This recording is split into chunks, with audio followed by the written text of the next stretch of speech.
Andreas, what is this giant flying car behind me? Well, what you see here is the first fully autonomous electrical passenger drone on this planet. And it's already in operation in our domestic market, which is China. And the company that you work for is called EHang?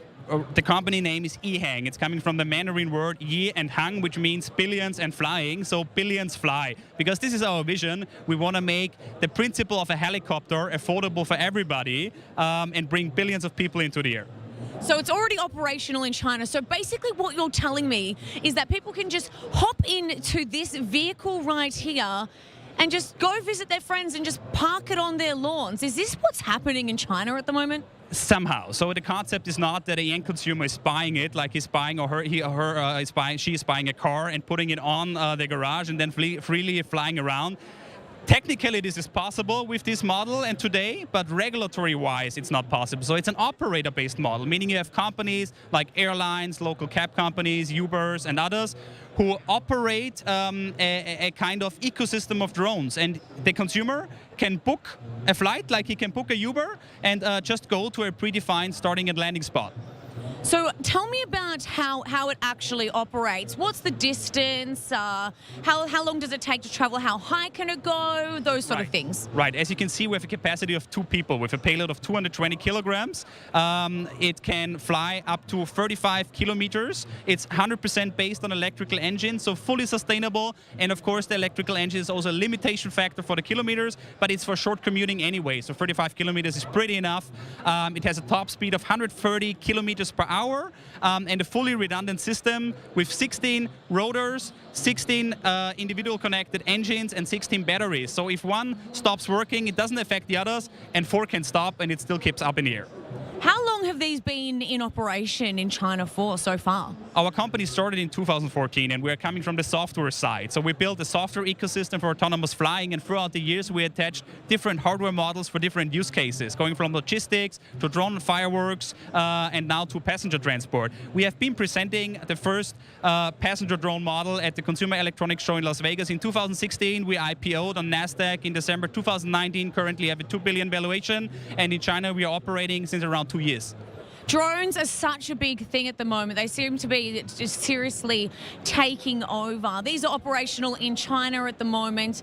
Where else do you think we'll be able to see these? I can imagine that it must be very hard to get permits and to be able to get regulations dealing with these in other parts of the world. Talk to me about that. Right. Well, first of all, regulation is super important. Regulation is guaranteeing safety, and safety is nothing to compromise when you transport people and goods, and especially in the air.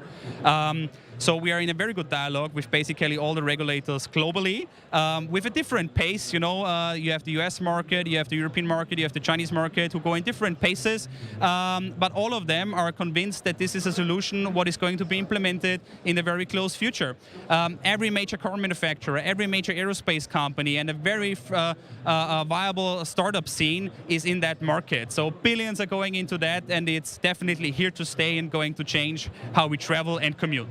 And the most important thing, it gives us back the most valuable currency in the 21st century, which is time. Why spend your time in traffic jam if you can fly over it? It's better to use it with your beloved ones. Absolutely. It is like the real life, the Jetsons cartoon. That's what we're basically seeing here. You know, the idea of flying cars, it's not just here since yesterday. It's since many decades. It didn't work so far because we didn't have the technological core layers for that, which is artificial intelligence, automatized lightweight manufacturing, and electrical engines. But we are having it now. And I always compare it a bit to the invention of cars and the industry state in the 1920s. I think this is where we are here. So it's far closer than science fiction. It's here to stay, it's real, but is it going to happen tomorrow? No, it's going to take a couple of years, that's for sure.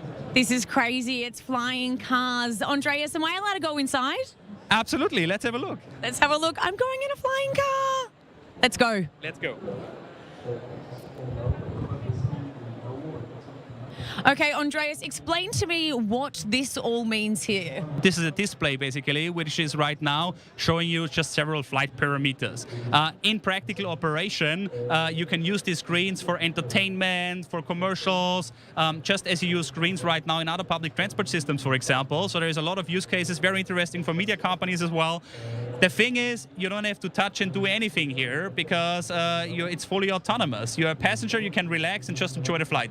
Is there a chance, though, passenger can get in here and just go a bit rogue and maybe screw the flight up? No, this is not possible. And even though the system is fully autonomously operated, when you have an ecosystem of drones operating and several drone lines, you always have a kind of tower at an airport, which we call command and control system, implemented in the environment where they're operating. And you do not need the human being sitting inside these command and control systems to make it fly, but you have them there in case of emergency, in case of your need to talk to somebody, and they can take full control and bring you safely down. Isn't that scary though? If you tried it once, it will not be scary the second time. I don't know about that. I think he's lying, but still.